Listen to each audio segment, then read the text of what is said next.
ভাগা শেরখান সড়কের রুকনি সেতুতে এক মর্মান্তিক দুর্ঘটনা ঘটেছে। নির্মীয়মান সেতুর কাজ দেখতে গিয়ে অসাবধানতা বশত পা পিছলে নিচে নদীতে পড়ে মৃত্যু ঘটল এক যুবকের। রবিবার সকালে এই হৃদয় বিতরক ঘটনাটি সংঘটিত হয়। নিহত যুবকের নাম আনসার হোসেন, বয়স 40। তিনি ভাগা বাজারের বাসিন্দা এবং সেতু থেকে তার বাড়ির দূরত্ব মাত্র 50 মিটার হবে। প্রত্যক্ষদর্শীরা জানিয়েছেন, সকাল 11টার দিকে আনসার সেতুটির ওপর দিয়ে হেঁটে যাচ্ছিলেন। হঠাৎই পা পিছলে গেলে তিনি প্রায় 30 ফুট ওপর থেকে নদীতে পড়ে যান। ঘটনাস্থলেই তার মৃত্যু হয়। জানা গেছে, আনসার একজন নির্মাণ শ্রমিক ছিলেন এবং যে সেতুটি ভেঙে পড়েছিল সেই সেতুতে কাজ করেছিলেন তিনি।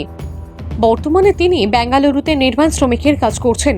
তার স্ত্রী দুরারোগ্য রোগে আক্রান্ত হলে তিনি বাড়িতে আসেন। ভাগাই হৃদয় বিতরক ঘটনা। নির্মীয়মান সেতু থেকে নদীতে পড়ে মৃত্যু যুবকের।